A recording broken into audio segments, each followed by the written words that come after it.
Pada dekade 1940-an, Medan bukan sekadar kota di pesisir timur Sumatera.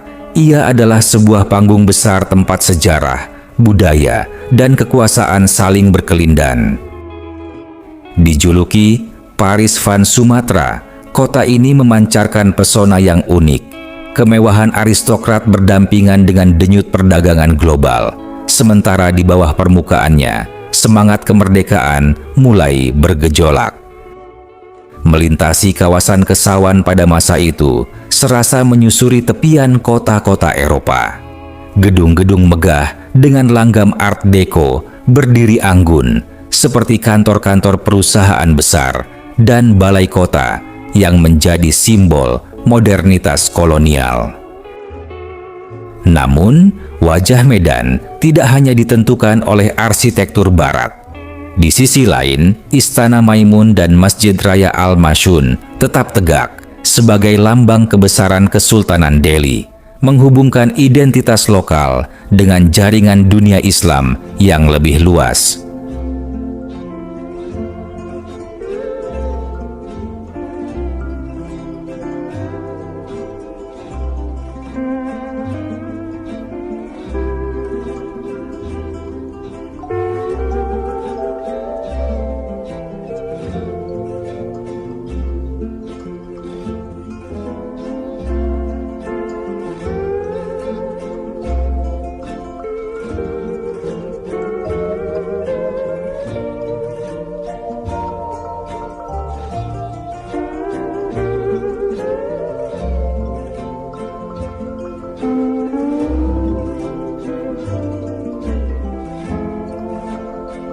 Tak hanya dalam rupa fisik, Medan juga hidup melalui kata-kata.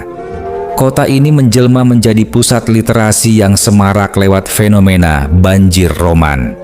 Buku-buku populer dicetak dalam jumlah besar, mengalir ke tangan pembaca dari berbagai kalangan. Para penulis, baik pribumi maupun peranakan, menjadikan Medan sebagai ruang ekspresi, hingga kota ini dikenal sebagai salah satu pusat sastra paling produktif di Hindia Belanda.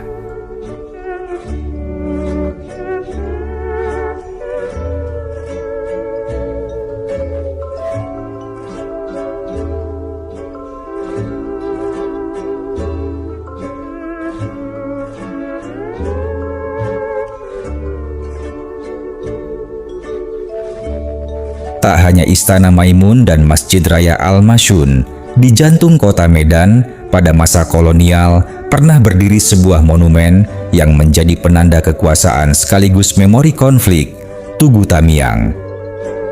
Monumen ini didirikan pada tahun 1894 di sisi utara kawasan Esplanade, kini dikenal sebagai Lapangan Merdeka Medan, sebuah ruang publik yang sejak lama menjadi pusat denyut kehidupan kota. Keberadaannya tidak dapat dipisahkan dari peristiwa militer setahun sebelumnya, yakni ekspedisi Belanda ke wilayah Aceh Tamiang pada 1893, bagian dari rangkaian panjang Perang Aceh. Dalam perspektif kolonial, tugu ini didirikan sebagai penghormatan bagi serdadu Belanda yang gugur dalam apa yang mereka sebut sebagai Perang Tamiang. Secara visual, Tugu Tamiang tampil mencolok dan syarat simbol. Di puncaknya berdiri patung perunggu, seorang prajurit Belanda yang tegak menghadap kota, seolah menjadi representasi dominasi kekuasaan. Di sekelilingnya terpasang meriam-meriam asli, hasil rampasan dari pejuang lokal, yang justru menghadirkan ironi sejarah. Simbol-simbol perlawanan yang diputarbalikan menjadi ornamen kemenangan penjajah. Namun, waktu mengubah makna. Setelah Indonesia merdeka, monumen ini tak lagi dipandang sebagai bentuk penghormatan, melainkan sebagai simbol penjajahan yang menyakitkan. Sekitar tahun 1958, di tengah menguatnya semangat dekolonisasi, Tugu Tamiang akhirnya dihancurkan. Di lokasi yang sama, kemudian didirikan Tugu Guru Patimpus, sebuah monumen yang menghormati pendiri kota Medan dan merepresentasikan identitas lokal yang lebih merdeka. Kisah Tugu Tamiang menghadirkan dua wajah waktu yang berbeda. Di satu sisi, ia merekam jejak kolonialisme dan perlawanan di Medan, narasi tentang kekuasaan, konflik, dan pergulatan makna sejarah. Di sisi lain, ia bertransformasi menjadi pengingat simbolik bahwa makna sebuah monumen tidaklah tetap. Ia dapat berubah seiring kesadaran zaman. Meski wujud fisiknya telah lama hilang dari lanskap kota, jejak Tugu Tamiang tetap hidup dalam ingatan kolektif. Ia tidak lagi berdiri sebagai batu atau logam, melainkan sebagai cerita yang terus bergerak, ditafsirkan ulang, dan menemukan makna baru di setiap generasi. Tak hanya dalam rupa fisik, Medan juga hidup melalui kata-kata. Kota ini menjelma menjadi pusat literasi yang semarak lewat fenomena banjir roman. Buku-buku populer dicetak dalam jumlah besar, mengalir ke tangan pembaca dari berbagai kalangan. Para penulis, baik pribumi maupun peranakan, menjadikan Medan sebagai ruang ekspresi, hingga kota ini dikenal sebagai salah satu pusat sastra paling produktif di Hindia Belanda.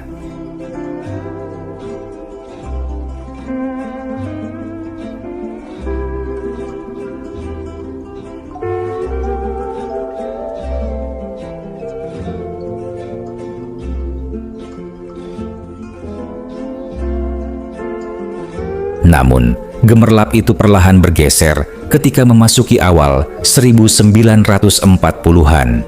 Kekuasaan kolonial Belanda mulai runtuh, digantikan oleh pendudukan Jepang pada 1942. Kota pun berubah wajah. Nama jalan diganti, simbol-simbol kekuasaan lama dihapus, dan gedung-gedung penting diambil alih militer Jepang. Di balik perubahan itu, tersimpan ketegangan yang kian hari kian terasa. Di bawah langit Nusantara, saat kekuasaan kolonial berganti wajah dan bendera baru mulai berkibar, sebuah peristiwa penting, meski berlangsung dalam diam, tengah terjadi di kota Medan.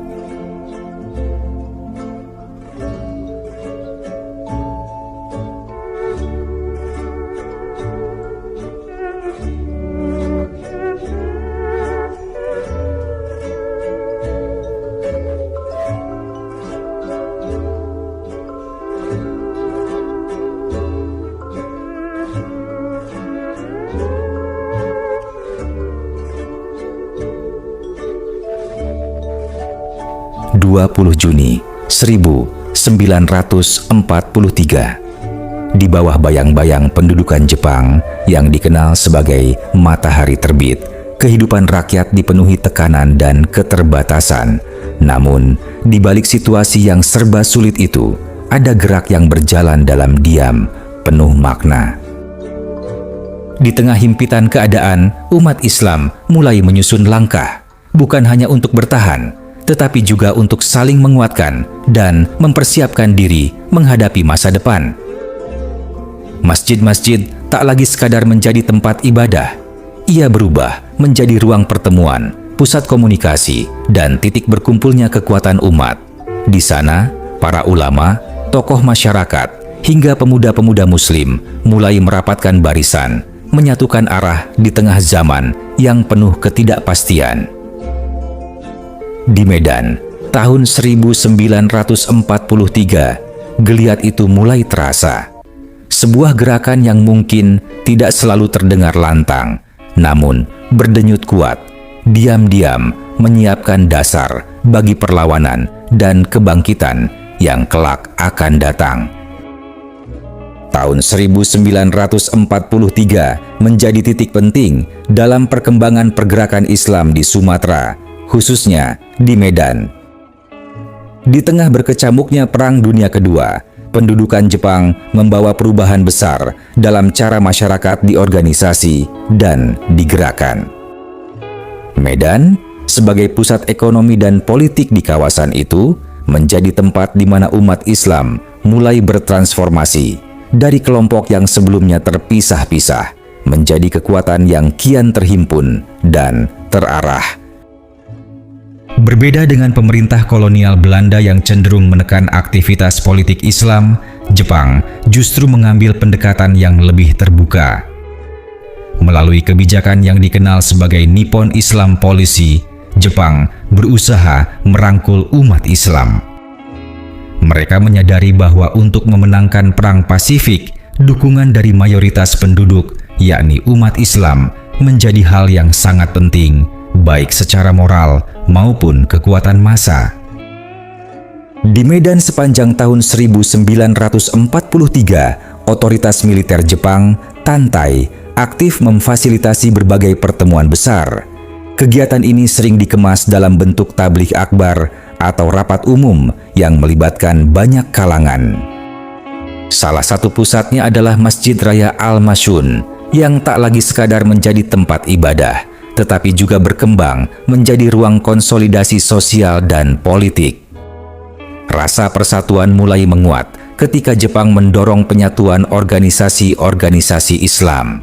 Di Jawa, lahir Masyumi pada akhir 1943 dan pengaruhnya segera terasa hingga ke Medan. Para ulama dari berbagai latar belakang seperti Muhammadiyah dan Al-Jam'iyatul Wasliyah mulai duduk bersama, berdialog, dan menyatukan langkah dalam forum-forum yang difasilitasi Jepang.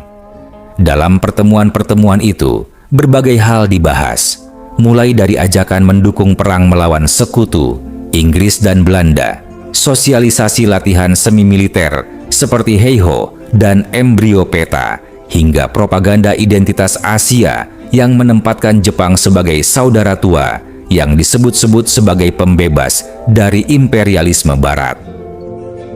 Namun, di balik mimbar-mimbar itu tersimpan dilema. Para ulama memanfaatkan ruang yang diberikan Jepang untuk memperkuat ukhuwah dan dakwah yang sebelumnya ditekan oleh Belanda. Di sisi lain, mereka menyadari bahwa Jepang memanfaatkan mereka sebagai alat propaganda perang. Pertemuan di Masjid Raya Al-Masyun dan kantor-kantor organisasi lokal bukan sekadar ritual keagamaan, melainkan panggung politik tempat strategi bertahan hidup dan diplomasi dijalankan demi masa depan kemerdekaan Indonesia. Dalam dinamika tersebut, sejumlah tokoh memainkan peran penting. Buya Hamka tampil sebagai figur paling menonjol. Ia melakukan diplomasi cerdik dengan otoritas militer Jepang untuk menyelamatkan Muhammadiyah dari pembubaran, bahkan kerap berdiskusi dengan pejabat Jepang untuk memastikan kebijakan tidak melukai sensitivitas umat. Melalui ceramahnya, ia menyisipkan pesan nasionalisme secara halus. Di sisi lain, Syekh Hasan Maksum sebagai mufti Kesultanan Delhi menjadi pusat otoritas keagamaan dan pembimbing bagi banyak ulama, termasuk pendiri Al-Wasliyah. Muridnya, Syekh Muhammad Arsyad Thalib Lubis, aktif menjaga eksistensi organisasi di tengah upaya Jepang menyatukan semua kekuatan Islam dalam satu wadah. Peran intelektual juga terlihat pada Tengku Mansur yang menjadi penghubung antara elit kesultanan, ulama, dan pemerintah Jepang. Sementara itu, pengaruh dari luar daerah hadir melalui Kiai Haji Mas Mansur, tokoh penting dalam pembentukan Masyumi yang gagasannya ikut menginspirasi konsolidasi di Medan. Rekaman yang Anda saksikan saat ini merupakan salah satu momen penting dalam pertemuan akbar umat Islam se-Sumatera yang berlangsung pada 20 Juni 1943 bertempat di Masjid Raya Al-Masyun, Kota Medan. Dalam forum tersebut, para pemimpin Muslim dan sultan-sultan di Sumatera Timur menyatakan loyalitas terbuka kepada Jepang. Buya Hamka menyampaikan pidato yang menyerukan umat Islam untuk melihat perang Jepang sebagai bagian dari perjuangan melawan imperialisme Barat.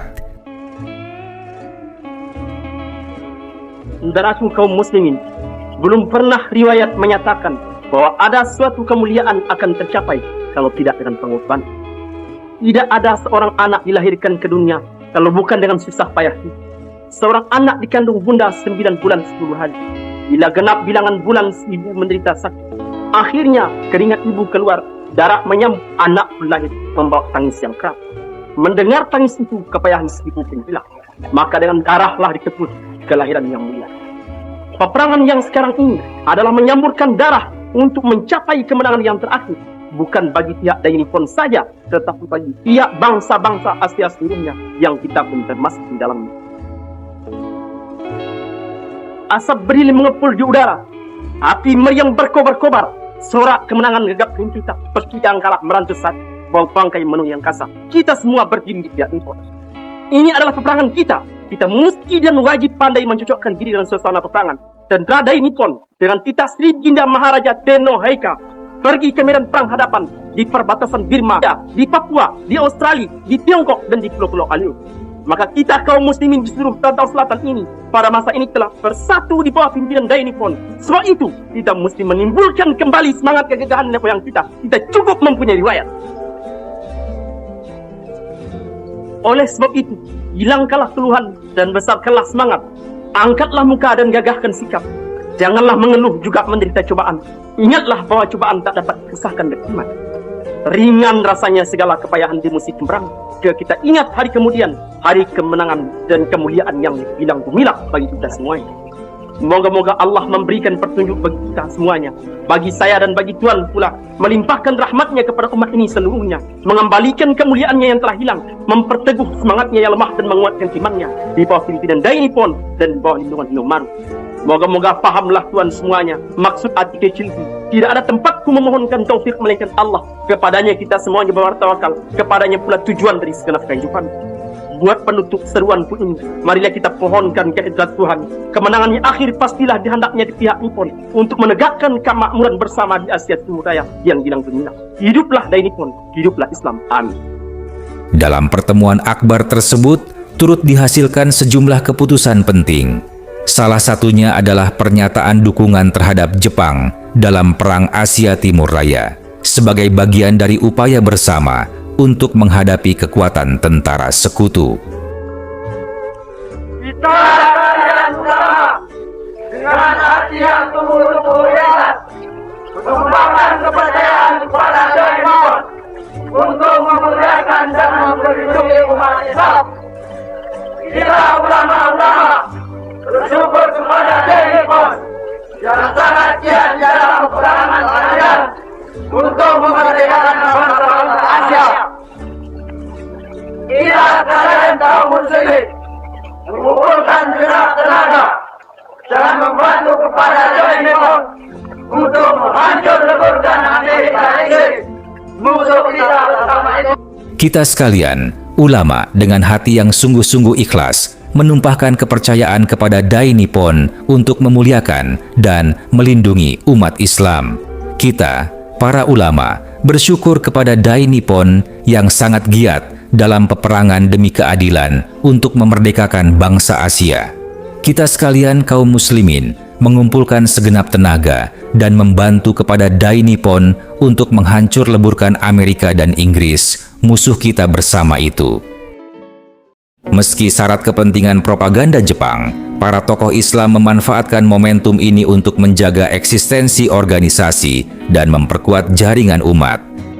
Sosialisasi latihan semi-militer yang dilakukan saat itu kelak menjadi fondasi bagi kekuatan bersenjata umat Islam, termasuk Laskar Hizbullah.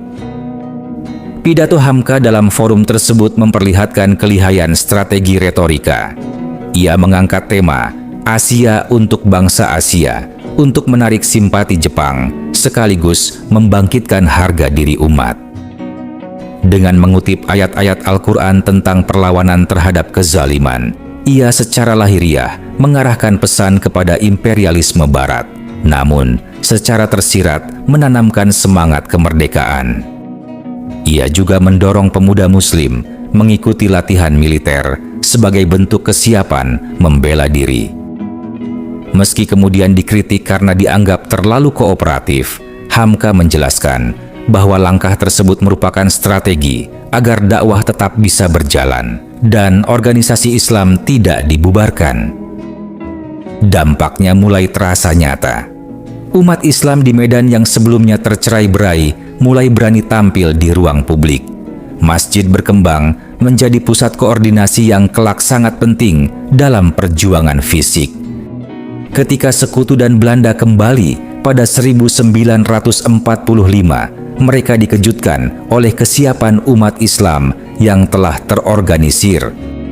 Dalam pertempuran Medan Area, laskar-laskar seperti Hizbullah dan Barisan Pemuda menunjukkan perlawanan sengit. Insiden pada 13 Oktober 1945 di Jalan Bali, yang kini dikenal sebagai Jalan Veteran, Medan, ketika simbol merah putih diinjak oleh pihak Nika, memicu kemarahan yang segera membuncah.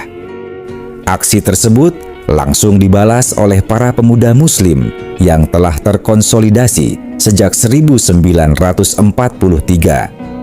Dalam situasi genting itu, masjid-masjid kembali memainkan peran strategis, tidak hanya sebagai tempat ibadah, tetapi juga sebagai markas komando dan pusat logistik perlawanan.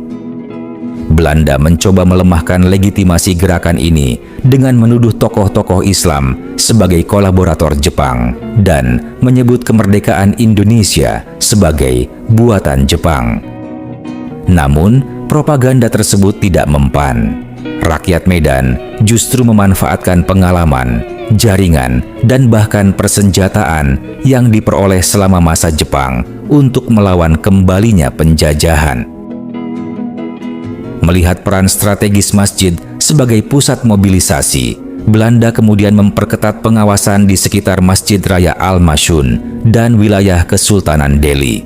Mereka menyadari bahwa selama ulama dan umat tetap bersatu, stabilitas kekuasaan kolonial tidak akan pernah benar-benar tercapai. Pada akhirnya, konsolidasi yang terjadi di Medan sepanjang 1943 terbukti menjadi fondasi penting bagi perjuangan kemerdekaan di Sumatera Utara. Apa yang awalnya tampak sebagai bentuk kerjasama dengan Jepang, sesungguhnya menjadi sekolah politik dan militer bagi umat Islam. Tanpa proses tersebut, perlawanan rakyat dalam pertempuran Medan Area mungkin tidak akan tampil sekuat, sesolid, dan seberani yang tercatat dalam sejarah. Setelah konsolidasi umat Islam di Medan yang matang sejak 1943, perlawanan rakyat dalam pertempuran Medan Area 1945 sampai 1946 berkembang menjadi gerakan militer rakyat yang terorganisir.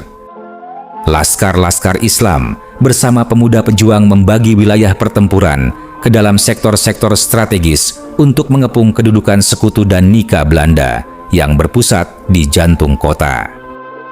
Di sektor barat, dengan basis pertahanan di Padang Bulan dan Kampung Baru, kekuatan utama berasal dari Laskar Hizbullah dan Barisan Pemuda Indonesia (BPI). Wilayah ini menjadi jalur penting yang menghubungkan Medan dengan pedalaman seperti Deli Tua, sehingga berperan sebagai benteng untuk menghadang patroli Sekutu yang berusaha keluar menuju Brastagi. Di sektor timur, kawasan Medan Area dan Percut menjadi titik bentrokan paling sengit.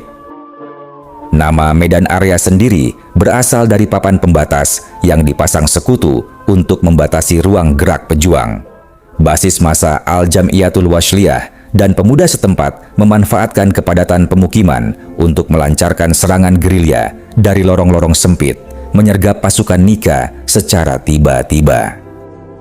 Sementara itu, sektor utara yang mencakup Belawan dan Labuhan memegang peranan vital karena menjadi akses utama pelabuhan. Di sini, nelayan dan buruh pelabuhan yang terafiliasi dengan organisasi Islam lokal melakukan sabotase terhadap jalur logistik Sekutu yang baru mendarat, sekaligus memutus suplai menuju pusat kota. Di sektor selatan, wilayah Titik Kuning dan Medan Johor berfungsi sebagai jalur pelarian sekaligus basis logistik makanan. Kekuatan di sektor ini berasal dari gabungan Laskar Rakyat dan Pemuda yang sebelumnya telah mendapatkan pelatihan militer pada masa pendudukan Jepang. Di tengah semua sektor tersebut, Masjid Raya Al-Masyun tetap menjadi jantung pertahanan. Masjid ini berfungsi sebagai pusat informasi, tempat pertukaran strategi antar laskar, dapur umum yang menopang kebutuhan logistik pejuang, sekaligus simbol perlawanan yang menunjukkan bahwa semangat umat Islam tidak dapat dipatahkan. Ketika tekanan militer sekutu semakin kuat, pusat komando perjuangan akhirnya dipindahkan ke luar kota, seperti Tebing Tinggi dan Lubuk Pakam. Namun, sel-sel perlawanan tetap aktif melakukan serangan tabrak lari di dalam kota. Dalam menghadapi kekuatan militer modern Inggris dan Belanda yang dilengkapi tank Sherman dan artileri berat, Laskar Islam mengembangkan taktik perang yang adaptif. Strategi pukul dan lari menjadi metode utama, di mana Laskar Hizbullah dan Pemuda Al-Washliyah menyergap patroli kecil di kawasan padat seperti Jalan Bali dan Kampung Baru, lalu segera menghilang ke rumah-rumah penduduk atau saluran drainase. Serangan mendadak ini menciptakan ketidakamanan psikologis bagi tentara sekutu, bahkan di pusat kota sekalipun. Selain itu, sabotase terhadap jalur logistik dan komunikasi dilakukan secara sistematis. Kabel telepon diputus untuk mengganggu koordinasi antara markas besar sekutu di Hotel De Boer dengan pos-pos terdepan, sementara konvoi logistik dihadang menggunakan barikade dari pohon tumbang atau kendaraan tua. Dalam hal persenjataan, Laskar memanfaatkan kombinasi senjata rampasan Jepang seperti senapan arisaka dan granat bersama senjata tradisional seperti bambu runcing dan kelewang. Bahkan, bom Molotov digunakan secara efektif untuk menyerang kendaraan lapis baja di jalan-jalan sempit Medan. Masjid-masjid di pinggiran kota berfungsi sebagai pos pengamatan, sementara pemuda dan pedagang bertindak sebagai kurir yang memantau pergerakan pasukan sekutu dan melaporkannya ke markas di luar kota. Dalam setiap serangan besar, takbir Allahu Akbar digunakan bukan hanya sebagai penyemangat, tetapi juga sebagai kode koordinasi serangan serentak dari berbagai arah, menciptakan disorientasi di pihak musuh. Sengitnya, perlawanan ini memaksa sekutu mengeluarkan maklumat Fixed Boundaries Medan Area pada 1 Desember 1945, sebuah pengakuan bahwa mereka tidak mampu menguasai seluruh wilayah kota. Namun, keunggulan persenjataan sekutu dan Belanda akhirnya memaksa pasukan Laskar Islam dan TKR mundur dari pusat kota pada pertengahan 1946. Mereka menarik diri ke garis demarkasi dan memindahkan markas ke Pematang Siantar dan Tebing Tinggi. Meski demikian, perang tidak berhenti. Wilayah pinggiran tetap menjadi medan gerilya yang menyulitkan patroli Belanda, terutama di perkebunan dan desa-desa. Situasi semakin memanas ketika Belanda melancarkan agresi militer Belanda I dan agresi militer Belanda II untuk merebut kembali sumber daya alam di Sumatera Timur. Dalam fase ini, ulama dan tokoh Islam terus mengobarkan semangat jihad fisabilillah. Banyak santri dan pemuda dari Al-Washliyah serta Muhammadiyah gugur dalam mempertahankan wilayah Langkat, Deli Serdang, dan Asahan. Setelah pengakuan kedaulatan melalui konferensi meja bundar pada tahun 1949, para tokoh yang berperan sejak masa konsolidasi 1943 melanjutkan perjuangan dalam bentuk yang berbeda. Buya Hamka kembali ke dunia dakwah dan sastra, kemudian menjadi tokoh nasional dan menulis tafsir Al-Azhar. Syekh Muhammad Arsyad Thalib Lubis terus mengembangkan Al-Jam'iyatul Washliyah sebagai kekuatan pendidikan Islam.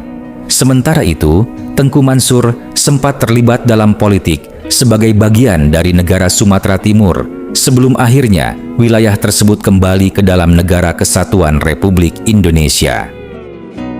Warisan konsolidasi tahun 1943 terbukti menjadi tulang punggung perlawanan di Sumatera Timur.